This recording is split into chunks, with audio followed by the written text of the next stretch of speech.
Good morning, all of you. Welcome to ABNPRR College online classes. Due to COVID-19, మీరు కాలేజ్కి వచ్చి classes వినే సందర్భాల్లో మనం లేము బికాస్ ఆఫ్ కరోనా. కాబట్టి యూనివర్సిటీ గైడ్లైన్స్ ప్రకారము ఈ 3rd ఆగస్ట్ నుంచి ఆన్లైన్ క్లాసెస్ కండక్ట్ చేయమని చెప్పడం జరిగింది. కాబట్టి మన కాలేజ్ మేనేజ్మెంట్ ప్రిన్సిపల్ సార్ ఈరోజు నుంచి క్లాసెస్ని ఇంటి దగ్గర నుంచే చెప్పడం జరిగింది. కాబట్టి మీకు ఆన్లైన్ క్లాసెస్ ఈరోజు నుంచి స్టార్ట్ అవుతున్నాయి. మీరంతా కూడా ఈ ఆన్లైన్ క్లాసెస్ని మంచిగా వినాలని కోరుకుంటున్నాను. Okay, my name is N Shivanarayana, lecturer in computer science. మీరు సెమిస్టర్ 5కి వచ్చారు, ఫైనల్ ఇయర్కి వచ్చారు. ఈ ఫైనల్ ఇయర్లో మీకు కంప్యూటర్కి సంబంధించి 2 సబ్జెక్ట్స్ ఉంటాయి. ఒకటేమో DBMS, database management system. Another subject ఏంటంటే సాఫ్ట్వేర్ ఇంజనీరింగ్. ఈ 2 సబ్జెక్ట్స్ మీకు ఈ సెమిస్టర్లో కంప్యూటర్ సైన్స్కి సంబంధించి ఉండడం జరుగుతుంది. అయితే నేను మీకు DBMS అనే డేటాబేస్ మేనేజ్మెంట్ సిస్టమ్ అనే సబ్జెక్ట్ని టీచ్ చేస్తాను. రైట్? అయితే మనకి ఆ సబ్జెక్ట్లో 5 యూనిట్స్ ఉంటాయి. మీకు ప్రతి సబ్జెక్ట్లోనూ 5 యూనిట్స్ ఉంటాయి. బట్ మనకి అకాడమిక్ ఇయర్ లేట్గా స్టార్ట్ అయింది కాబట్టి ఆ సిలబస్లో కొద్దిగా చేంజెస్ ఉండడానికి ఆస్కారం ఉన్నది, మోడిఫికేషన్స్ ఉండడానికి ఆస్కారం ఉన్నది. కాబట్టి యూనివర్సిటీ గైడ్లైన్స్ ప్రకారము యూనిట్ 1ని స్టార్ట్ చేయమని చెప్పడం జరిగింది. కాబట్టి యూనిట్ 1 ఇంట్రడక్షన్కి సంబంధించిన టాపిక్స్ ఉంటాయి. కాబట్టి అన్ని సబ్జెక్ట్స్లోనూ మీకు యూనిట్ 1కి సంబంధించిన క్లాసెస్ అనేవి లెక్చరర్స్ తీసుకోవడం జరుగుతుంది. కాబట్టి మన DBMSకి వచ్చేపాటికి మీరు ప్రీవియస్ సెమిస్టర్స్లో అంటే ఫస్ట్ ఇయర్లోను సి అనే ప్రోగ్రామింగ్ లాంగ్వేజ్ నేర్చుకుని ఉన్నారు. అలాగే సెకండ్ ఇయర్లో జావా అనే ఆబ్జెక్ట్ ఓరియంటెడ్ ప్రోగ్రామింగ్ లాంగ్వేజ్ నేర్చుకున్నారు. These are programming languages. అయితే ఈ సెమిస్టర్లో మీరు డేటాబేస్ మేనేజ్మెంట్ సిస్టమ్ గురించి నేర్చుకుంటారు. డేటాబేస్ మేనేజ్మెంట్ సిస్టమ్ అనేది it's not a programming language, అది ప్రోగ్రామింగ్ లాంగ్వేజ్ కాదు. అయితే ప్రోగ్రామింగ్ లాంగ్వేజెస్కి డేటాబేస్ మేనేజ్మెంట్ సిస్టమ్కి డిఫరెన్స్ ఏంటి అన్నట్టయితే కనుక మనం సినే తీసుకుంటే సి అనేది స్ట్రక్చర్డ్ ప్రోగ్రామింగ్ లాంగ్వేజ్. సి అనే ప్రోగ్రామింగ్ లాంగ్వేజ్లో డేటా, కోడ్ ఒక సింగిల్ యూనిట్లో బైండ్ అయి ఉంటాయి. అంటే సి అనే ప్రోగ్రామింగ్ లాంగ్వేజ్లో మనం ఏదైనా ఒక స్టూడెంట్కి సంబంధించిన డీటెయిల్స్కి సంబంధించి ప్రోగ్రామ్ రాయాలన్నట్టయితే స్టూడెంట్కి సంబంధించి రోల్ నెంబర్ తీసుకుంటాము, నేమ్ తీసుకుంటాము, ఫీజు తీసుకుంటాము. రోల్ నెంబర్ అనేది ఇంటిజర్లో తీసుకుంటాము, నేమ్ అనేది క్యారెక్టర్లో తీసుకుంటాము, అలాగే ఫీజు అనేది ఫ్లోట్లో తీసుకుంటాము. రైట్? అయితే దానికి సంబంధించి ఆ వేరియబుల్స్లోకి డేటా ఇన్పుట్ చేసుకోవడానికి, అలాగే అవుట్పుట్ చేయడానికి స్కాన్ఎఫ్ అని, ప్రింట్ఎఫ్ అని స్టేట్మెంట్స్ ఉంటాయి మనకి. అయితే మీకు ఈసీ అనే ప్రోగ్రామింగ్ లాంగ్వేజ్ అనేది ఓన్లీ స్టాండ్ అలోన్ అప్లికేషన్స్ని పెర్ఫామ్ చేసుకోవడానికి యూజ్ చేస్తాము. జస్ట్ లైక్ నెంబర్స్ని స్వాప్ చేయడానికి, పారాండమ్ నెంబర్ ప్రోగ్రామ్ రాయడానికి, ప్రైమ్ నెంబర్ ప్రోగ్రామ్ రాయడానికి, ఆమ్స్ట్రాంగ్ నెంబర్, సో ఇలాంటి ప్రోగ్రామ్స్ని మనము సి అనే ప్రోగ్రామింగ్ లాంగ్వేజ్ యూజ్ చేసుకుని డెవలప్ చేసుకుంటాము. రైట్? అయితే సి అనే ప్రోగ్రామింగ్ లాంగ్వేజ్లో మనకి డ్రాబ్యాక్ ఏంటంటే డేటా, కోడ్ రెండు కూడా ఒక యూనిట్లోనే బైండ్ అయి ఉంటాయి. ఇలా బైండ్ అయి ఉండడం వలన మనకి ఆ ప్రోగ్రామింగ్ లాంగ్వేజ్లో 2 ఇంపార్టెంట్ డ్రాబ్యాక్స్ అనేవి అక్కర్ కాబడతాయి. ఆ 2 ఇంపార్టెంట్ డ్రాబ్యాక్స్ ఏంటన్నట్టయితే డేటా డిపెండెన్సీ ఉంటుంది, అలాగే స్ట్రక్చర్ డిపెండెన్సీ ఉంటుంది. అంటే మనం డేటాలో ఏమైనా చేంజెస్ చేయాలంటే ఖచ్చితంగా అప్లికేషన్ కోడ్ని చేంజ్ చేసుకోవాలి. స్ట్రక్చర్లో ఏమైనా చేంజెస్ చేయాలంటే వన్స్ అగైన్ మళ్ళీ అప్లికేషన్ ప్రోగ్రామ్స్ అనేవి మోడిఫై చేయకుండా ఎట్లాంటి చేంజెస్ని మనం ఏం చేసుకోలేము, పెర్ఫామ్ చేసుకోలేము. అయితే ఈ 2 డ్రాబ్యాక్స్ని ఓవర్కమ్ చేయడానికి డెవలప్ కాబడిందే database management system. Database management సిస్టంలో ఏంటవుతుందంటే డేటా అనేది కంప్లీట్ గా అప్లికేషన్ ప్రోగ్రామ్ నుంచి కంప్లీట్ గా సపరేట్ చేయబడి మీకు బ్యాక్ ఎండ్ లో టేబుల్స్ లో డేటా ఏం చేయబడుతుంది, కెప్ట్ చేయబడుతుంది. అంటే డేటా ఇండిపెండెంట్ గా ఉంటుంది, ప్రోగ్రామ్ పైన డిపెండెంట్ గా ఉంటుంది. డేటా సపరేట్ గా టేబుల్స్ లో స్టోర్ అవ్వడం వలన మనకి ఏంటవుతుందంటే మనకి డేటా ఇండిపెండెన్సీ వస్తుంది, అలాగే స్ట్రక్చర్ ఇండిపెండెన్స్ వస్తుంది. Data independence, structure independence. దానికి రీజన్ ఏంటంటే డేటాబేస్ మేనేజ్మెంట్ సిస్టమ్ లో డేటా అనేది టేబుల్స్ లో బ్యాక్ ఎండ్ లో టేబుల్స్ లో డేటాని ఏం చేసుకుంటాము, కెప్ట్ చేసుకుంటాము. నేను ఇందాక చెప్పినట్టుగా స్టూడెంట్ కి సంబంధించిన డీటెయిల్స్ అన్నాను, రోల్ నెంబర్ అన్నాను, నేమ్ అన్నాను, ఫీజ్ అన్నాను. ఆ రోల్ నెంబర్ కి, నేమ్ కి, ఫీజ్ కి మనం ఏం చేస్తామంటే ఒరాకిల్ అనే డేటాబేస్ మేనేజ్మెంట్ సిస్టమ్ కి సంబంధించిన సాఫ్ట్వేర్ యూజ్ చేసి, డేటాబేస్ సాఫ్ట్వేర్ యూజ్ చేసి బ్యాక్ ఎండ్ లో ఏం చేస్తామంటే టేబుల్ క్రియేట్ చేసుకుంటాం. క్రియేట్ టేబుల్ అనే కమాండ్, డిడిఎల్ కమాండ్ యూజ్ చేసి బ్యాక్ ఎండ్ లో టేబుల్ క్రియేట్ చేసుకుంటాము. ఆ క్రియేట్ చేసుకున్న టేబుల్ లోకి మనం ఏం చేసుకుంటామంటే డేటాని ఏం చేసుకుంటాము, ఇన్సర్ట్ చేసుకుంటాము. దెన్ డేటా అనేది బ్యాక్ ఎండ్ లో టేబుల్లో ఉంటది. ఆ టేబుల్లో ఉన్న డేటాని మనం ఏం చేసుకోవచ్చు, ఫ్రంట్ ఎండ్ కి సంబంధించిన అప్లికేషన్ ప్రోగ్రామ్స్ జావా యూజ్ చేసి కానీ, .NET యూజ్ చేసి కానీ, VB యూజ్ చేసి కానీ ఆ డేటాను మనం ఏం చేసుకోవచ్చు, ఫ్రంట్ ఎండ్ కి సంబంధించిన ప్రోగ్రామింగ్ లాంగ్వేజెస్ ద్వారా ఆ డేటాని ఆ ప్రోగ్రామింగ్ లాంగ్వేజెస్ లోకి ఇంపోర్ట్ చేసుకోవచ్చు. Okay, that is the most important advantage of database management system. అంటే డేటా అనేది సపరేట్ అయిపోవడం వలన it achieves data independence, structure independence. దానికి సంబంధించి మన ప్రోగ్రామ్ చూసినట్టయితే ఎలాగైతే సి అనే ప్రోగ్రామింగ్ లాంగ్వేజ్ లో మనం వాయిడ్ మెయిన్ ఆఫ్ అనే ప్రోగ్రామ్ తో ఎలాగైతే ప్రోగ్రామ్ స్టార్ట్ చేస్తామో, whereas Oracle లో డిక్లేర్ అనే కీవర్డ్ యూజ్ చేసి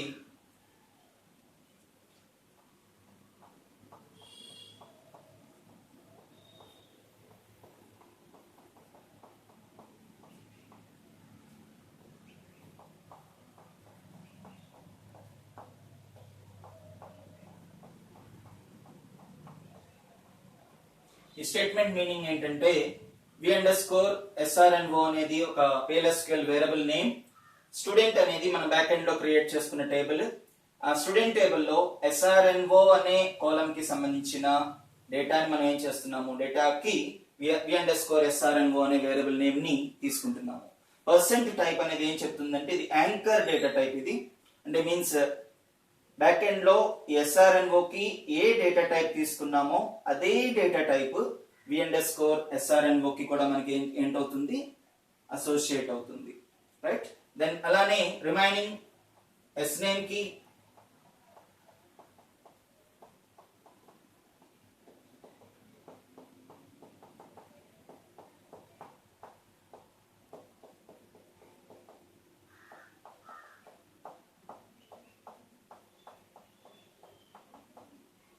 ఆ టేబుల్లో ఉన్న రిమైనింగ్ కాలమ్స్ కి కూడా మనం వేరియబుల్ నేమ్స్ ఏం చేస్తున్నాము, కన్సిడర్ చేసుకుంటున్నాము.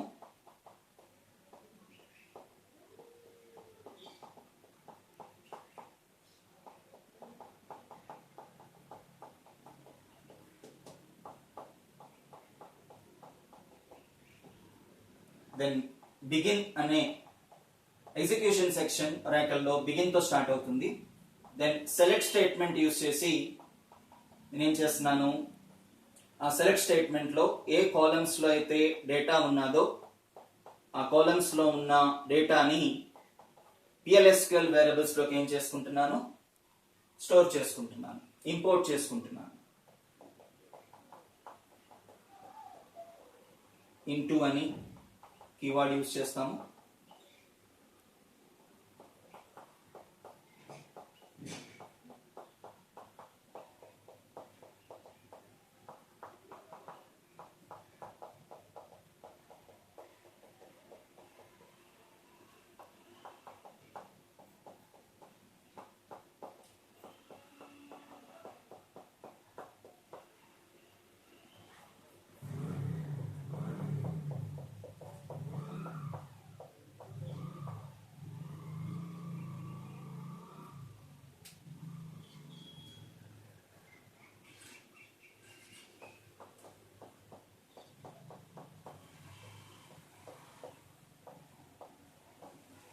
123 అనే స్టూడెంట్ డీటెయిల్స్ నేను గెట్ చేద్దాం అనుకుంటున్నాను. టేబుల్ నుంచి ఆ డేటాని ఏం చేస్తున్నాను, స్టూడెంట్ అనే టేబుల్ నుంచి ఈ కాలమ్స్లో ఉన్న డేటాని ఆ వేరియబుల్స్లో కెప్ట్ చేసుకుంటున్నాను. కెప్ట్ చేసుకుని దెన్ ఇది ఒక నార్మల్ PLSQL ప్రోగ్రామ్ ఇది. దెన్ ఎట్ ఏ టైమ్ మనం ఈ ప్రోగ్రామ్ ద్వారా ఏంటంటే ఓన్లీ ఒక రికార్డ్నే మనం గెట్ చేయగలుగుతాము. కాబట్టి ఓన్లీ ఆ స్టూడెంట్ కి సంబంధించిన details dbms underscore output dot put underscore line అనే మెథడ్ యూజ్ చేసి ఈ వేరియబుల్స్ అన్నిటిని కూడా మనం ఏం చేసుకుంటాము, అవుట్పుట్ చేసుకుంటాము. దెన్ బిగిన్ కి సంబంధించి ఎండ్ అని చెప్పి ప్రోగ్రామ్ ఏం చేస్తాము, క్లోజ్ చేస్తాము. ఇలా తీసుకోవడం వలన మనకి ఏంటవుతుందంటే డేటా అనేది సెపరేట్ గా టేబుల్స్ లో ఉంటది. ఆ టేబుల్స్ లో ఉన్న డేటాను మనం ఏం చేస్తున్నాము, ఒక PLSQL ప్రోగ్రామ్ యూజ్ చేసి ఆ డేటాను ఇంపోర్ట్ చేసుకుంటున్నాం. ఇంపోర్ట్ చేసుకుని ఆ డేటాని ఏం చేసుకుంటున్నాము, అవుట్పుట్ స్టేట్మెంట్ ద్వారా డేటాని ఏం చేసుకుంటున్నామండి, అవుట్పుట్ చేసుకుంటున్నాం.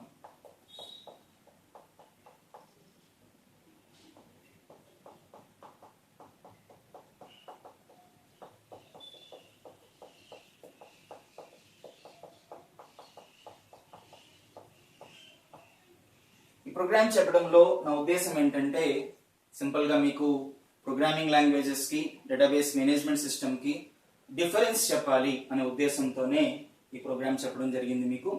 అదే సిలో అయితే కనుక డేటా కానివ్వండి, కోడ్ కానివ్వండి ఒక సింగిల్ యూనిట్ లోనే బైండ్ అయిపోయి ఉంటాయి.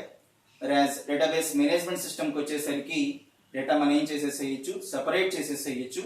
కోడ్ నుంచి సపరేట్ చేసేసి టేబుల్స్ లో కెప్ట్ చేసుకోవచ్చు.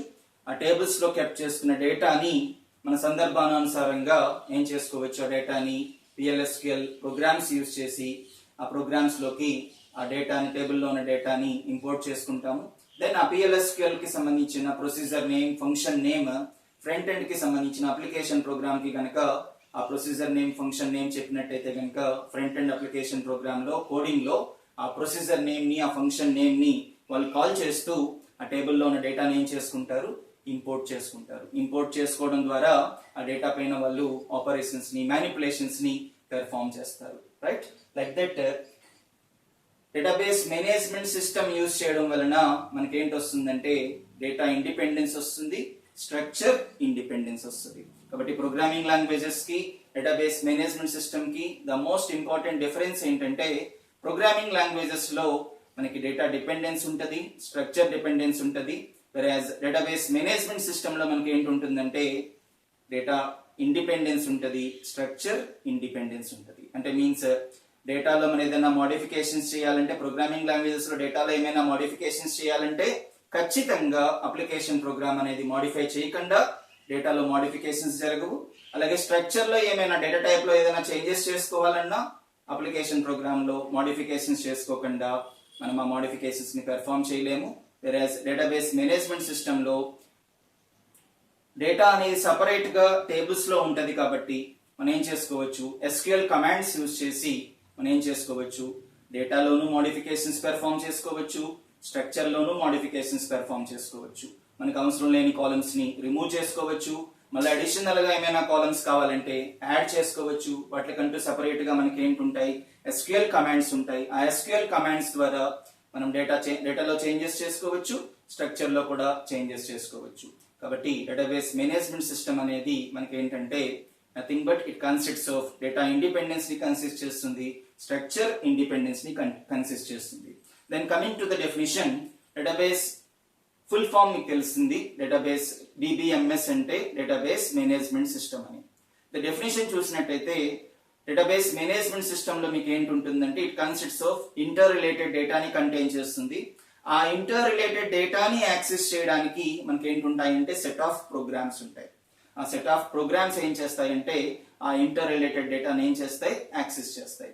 ఆ ఇంటర్ రిలేటెడ్ డేటా ఎక్కడ ఉంటుంది, టేబుల్స్ లో ఉంటుంది.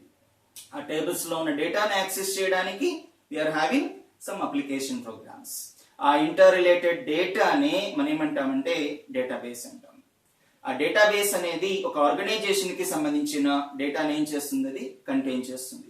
అది ఒక హాస్పిటల్ కి సంబంధించిన ఆర్గనైజేషన్ అనుకోండి, it consists of in patient details, out patient details. అదొక బిజినెస్ కి సంబంధించిన ఆర్గనైజేషన్ అనుకోండి, it consists of employee details ని కంటైన్ చేస్తుంది, కస్టమర్ డీటెయిల్స్ ని కంటైన్ చేస్తుంది. Like that different a organisation అయితే కనుక ఆర్గనైజేషన్ కి సంబంధించిన ఎంటైర్ డేటా అంతా కూడా మనకి బ్యాక్ ఎండ్ లో Oracle అనే DBMS సాఫ్ట్వేర్ యూజ్ చేసి టేబుల్స్ లో మనం ఏం చేసుకుంటాము, ఆ డేటాను అంతటినీ కూడా ఆ బ్యాక్ ఎండ్ లో స్టోర్ చేసుకుంటాము. ఓకే, స్టోర్ చేసుకుని మనకి ఎప్పుడైతే ఆ డేటా మనము ఫ్రంట్ ఎండ్ కి సంబంధించిన ప్రోగ్రామ్స్ ద్వారా డేటాని యాక్సెస్ చేసుకోవాల్సిన అవసరం వచ్చినప్పుడు ఫ్రంట్ ఎండ్ కి సంబంధించిన ప్రోగ్రామ్స్ ఏం కబడతాయంటే PLSQL కి సంబంధించిన ప్రొసీజర్స్ నుంచి, ఫంక్షన్స్ నుంచి, ప్యాకేజెస్ నుంచి ఆ డేటాని ఏం చేసుకుంటాయి, ఇంపోర్ట్ చేసుకుని వాటిపైన అప్లికేషన్స్ ని, టాస్క్స్ ని పెర్ఫామ్ చేయడం జరుగుతుంది. కాబట్టి డేటాబేస్ మేనేజ్మెంట్ సిస్టమ్ ఏంటి అచీవ్ చేస్తుందంటే డేటా ఇండిపెండెన్స్ ని అచీవ్ చేస్తుంది, స్ట్రక్చర్ ఇండిపెండెన్స్ ని అచీవ్ చేస్తుంది. లైక్ దట్ మనకి డేటాబేస్ మేనేజ్మెంట్ సిస్టమ్ యొక్క మెయిన్ గోల్ ఏంటంటే ఏ డేటా అయితే మనము టేబుల్స్ లో స్టోర్ చేసుకుంటున్నామో ఆ డేటాని ఏం చేసుకోగలగాలి, కన్వీనియంట్ గా, ఎఫిషియెంట్ గా మనం ఏం చేసుకోగలగాలి, రిట్రైవ్ చేసుకోగలగాలి. డేటాలో మనం టేబుల్లో డేటాని స్టోర్ చేసుకోగలగాలి, రిట్రైవ్ చేసుకోగలగాలి, మోడిఫికేషన్స్ పెర్ఫామ్ చేసుకోగలగాలి. ఇలాంటి ఆపరేషన్స్ అన్ని కూడా కన్వీనియంట్ గా, ఎఫిషియెంట్ గా మనం ఏం చేసుకోగలగాలి, పెర్ఫామ్ చేసుకోగలగాలి. That is the main goal of DBMS. అయితే ఎందుకు DBMS అంటే కనుక డేటాబేస్ మేనేజ్మెంట్ సిస్టమ్ అనేది బల్క్ వాల్యూమ్ ఆఫ్ డేటాని స్టోర్ చేసుకోవడానికి, లార్జ్ బాడీస్ ఆఫ్ ఇన్ఫర్మేషన్ ని స్టోర్ చేసుకోవడానికి డేటాబేస్ మేనేజ్మెంట్ సిస్టమ్ ని మనం యూజ్ చేస్తాం. Right, today's class just introduction చెప్పడం జరిగింది మీకు. ప్రోగ్రామింగ్ లాంగ్వేజెస్ కి DBMS కి డిఫరెన్సెస్ ఏంటి, ఎందుకు DBMS యూజ్ చేస్తారు, అలాగే DBMS కి సంబంధించిన పర్పస్ ఏంటి, DBMS కి సంబంధించిన డెఫినేషన్ ఏంటి చెప్పడం జరిగింది.